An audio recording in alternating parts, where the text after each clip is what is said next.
नमस्कार, आप देख रहे हैं बड़ी खबर की एक खास बुलेटिन और मैं आपके साथ सुष्मिता राज। और बड़ी बुलेटिन में सबसे पहले बात करेंगे घाटशिला में प्रधानमंत्री के आगमन को लेकर और उन्होंने क्या कुछ आज घाटशिला की धरती पर कहा है, ये पूरी जानकारी अपने दर्शकों तक हम साझा करेंगे। देखिए, इंडी गठबंधन पर उन्होंने जमकर प्रहार किया, भ्रष्टाचार को लेकर कांग्रेस और जेएमएम पर उन्होंने वार किया। कांग्रेस भ्रष्टाचार की जननी उन्होंने बताई। आगे उन्होंने क्या क्या कहा, एक एक कर हम आपको बताएंगे। कांग्रेस जेएमएम वालों ने अपने घर में काली कमाई का अंबार लगा रखा है।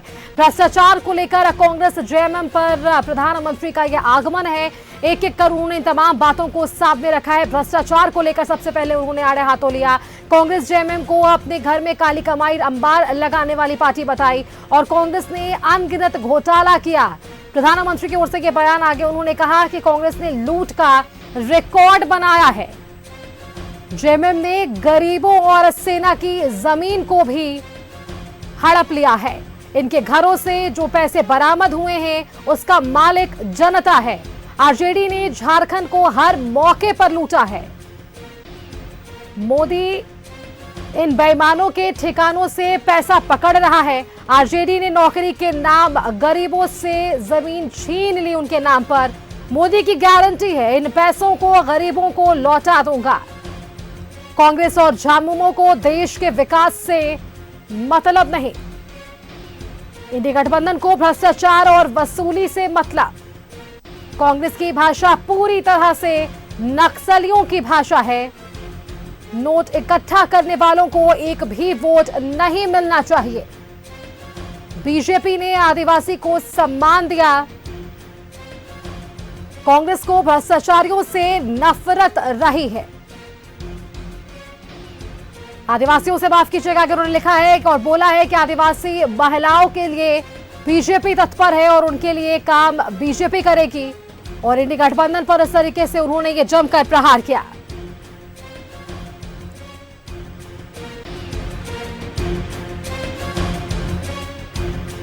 झारखंड शब्द आपके कान पर पड़ेगा, झारखंड का नाम सुनते ही कौन सा दृश्य सामने आता है? एक ही दृश्य सामने आता है, नोटों के ढेर। झारखंड सुनते ही नोटों के पहाड़ देखने को मिलते हैं। याद करो हर पल, भाई कौन झारखंड? अच्छा, वो नोटों के ढेर पकड़े गए थे, वो अफसर जेल में है, वो मुख्यमंत्री जेल में सड़ रहे हैं। वो कांग्रेस, झामुमो और आरजेडी जैसी पार्टियों ने हमारे झारखंड को हर मौके पर लूटा है।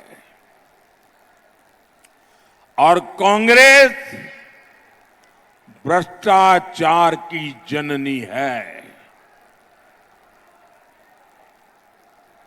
कांग्रेस ने 2G घोटाला किया, कोयला घोटाला किया, अनगिनत घोटालों में कांग्रेस ने लूट के रिकॉर्ड बनाए। मैं आपको गारंटी देता हूं, मैं सरकार की तिजोरी में ले जाने के लिए नहीं कर रहा हूं। मैं ये खोजूंगा, ये पैसे किसके थे, उसको उनको क्यों देना पड़ा, कैसे दिया था, और अगर ये पक्का हो जाएगा हाँ इन्हीं के पैसे हैं, ये सारे पहाड़ के रुपये है ना, मैं उन सब गरीबों को लौटा दूंगा। वो जरा इनके मुख्यमंत्रियों को जाकर के सवाल पूछे। ये उनके शहजादे आए दिन उद्योगों का विरोध करते हैं, उद्योगपतियों का विरोध करते हैं, निवेश का विरोध करते हैं। आने वाले दिनों में कौन उद्योगपति उनके राज्य में जाकर के पूंजी निवेश करेगा? उन राज्यों तो घाटशिला में प्रधानमंत्री ने क्या कुछ कहा है कि आपने सुना, कई मुद्दों को लेकर वे मुखर नजर आए और भ्रष्टाचार पर सीधा वार उन्होंने किया। हमारे साथ घाटशिला से संवाददाता प्रभात जुड़ रहे हैं। प्रभात का एक बार रुख कर लेते हैं। प्रभात, देखिए पीएम का आगमन लगातार हुआ है इस लोकसभा चुनाव के जरिए अगर हम देखें तो, और आज भी उन्होंने इंडिया अलायंस पर तमाम मुद्दों को लेकर वे मुखर नजर आए। सबसे पहले उन्होंने कांग्रेस पर जमकर वार किया और कहा कि कांग्रेस ने लूट कर रिकॉर्ड बनाया, जेएमएम ने गरीबों और सेना की जमीन हड़पी और इनके घरों से जो पैसे बरामद हुए इसका मालिक जनता है। वहीं उन्होंने आरजेडी के बारे में भी कहा कि झारखंड को हर मौके पर लूटा है और आरजेडी ने नौकरी के नाम पर गरीबों से जमीन छीन ली। तो कहीं ना कहीं आईएनडीआईए में शामिल ये तमाम दिग्गज जो पार्टियां उनको आड़े हाथों पीएम ने लिया और कई मुद्दों को लेकर वे सामने नजर आए हैं आज।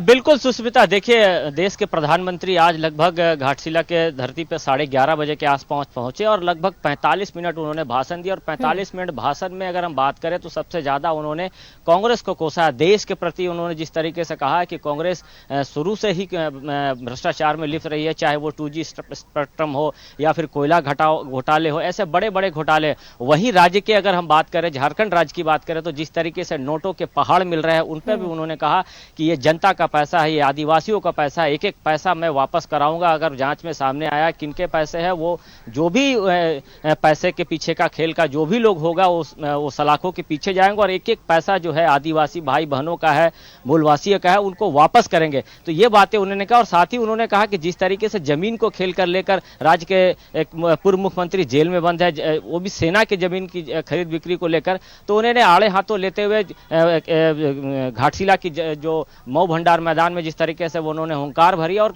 कहीं ना कहीं कह सकते हैं कि इंडिया गठबंधन के जितने घटक दल है सारे पर उन्होंने प्रहार किया। और उन्होंने कहा कि देखिए आज हम आदिवासी की बात करते हैं और आदिवासी को ही बीजेपी ने ही आदिवासी प्रधानमंत्री बनाया। उन्होंने राष्ट्रपति का जिक्र किया कि आदिवासी क्षेत्र से आती हैं और उनको हम लोगों ने राष्ट्रपति बनाया। वहीं उन्होंने कांग्रेस के बारे में कहा कि कांग्रेस केवल लूट की राजनीति करती है और भ्रष्टाचार में लिप्त रहता है। जिस तरीके से पिछले अगर ऐसे घोटाले देखे जाए तो कांग्रेस के नाम रहा। वहीं राज्य की बात करें तो लगातार पैसों का ढेर मिल रहा है। इससे पहले भी कांग्रेस के सांसद के पास मिला था और अभी झारखंड के एक मंत्री के यहाँ के जो पीए है उनके पीए के घर से लगभग 38 करोड़ रुपए जो मिले हैं वो कहीं ना कहीं एक गरीब आदिवासी का पैसा है, वो पैसा वापस करेंगे। और साथ में उन्होंने जो इंडिया गठबंधन के प्रत्याशी विद्युत बरण महतो का जिक्र किया। साथ ही साथ वो उन्होंने ये भी जिक्र किया कि पहले रांची से जमशेदपुर आने में 6 घंटे लगते थे, तो ये देखिए किस तरीके से हम लोग विकास के कार्य कर रहे हैं, चाहे ONH की बात करें या फिर रेलवे की बात करें। उन्होंने सारी बातों को रखा और कहा कि आज जमशेदपुर से रांची जाना है तो आपको 1.5 से 2 घंटे लगते हैं और यही समय पहले 6 घंटे लगता था। तो कहीं ना कहीं विकास के मुद्दे पे उन्होंने बात की और जिस तरीके से उन्होंने कहा कि आदिवासी बहुल क्षेत्र में जिस तरीके से बिल्कुल देखिए आज मंच पर इन्होंने भ्रष्टाचार को लेकर, घोटालों को लेकर, जमीन के बदले नौकरी, ये तमाम मुद्दों को लेकर उन्होंने आज अपनी विपक्षी पार्टियों को घेरने की कोशिश की है। लेकिन एक सवाल और, क्योंकि देखिए बीजेपी की तरफ से या फिर एनडीए की तरफ से बात करें प्रभात, एक के बाद एक दिग्गजों का जमावड़ा लग रहा है। आईएनडीआईए भी इससे पीछे नहीं है, लेकिन सबसे दिग्गज चेहरे माने जाते हैं बीजेपी से प्रधानमंत्री नरेंद्र मोदी हैं, गृह मंत्री अमित शाह हैं। ऐसे में इनका आगमन और चुनाव पर क्या कुछ असर पड़ने वाला है इस बार के चुनाव में?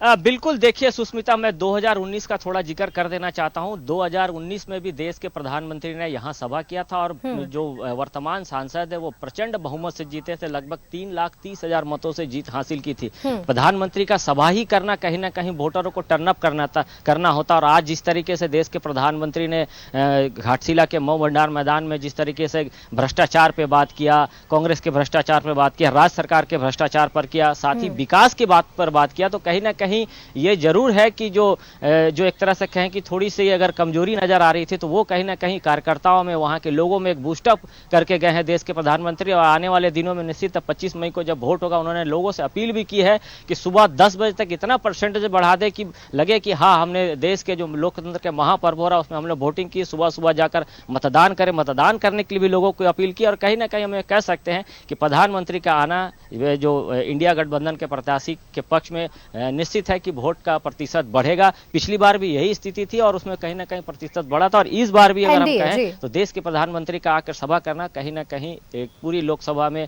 एक वोटरों का जो माइंडसेट है उसको कहीं ना कहीं टर्न अप करने का काम किया है। जिसमें बिल्कुल प्रभात, अब देखिए घाटशिला पहुंचते हैं प्रधानमंत्री और कई मुद्दों को लेकर इन्होंने अपनी बातों को सामने रखा है, और एक वोट की अपील तो बेहद जरूरी, क्योंकि लोकसभा चुनाव में देखिए पहले चरणों में जिस तरीके से मतदान प्रतिशत सामने आ रहे हैं, ऐसे में घबराहट तो है इन तमाम राजनीतिक पार्टियों में। आपका बहुत बहुत धन्यवाद प्रभात हमारे साथ जुड़ने के लिए और ये जानकारी हमारे दर्शकों के साथ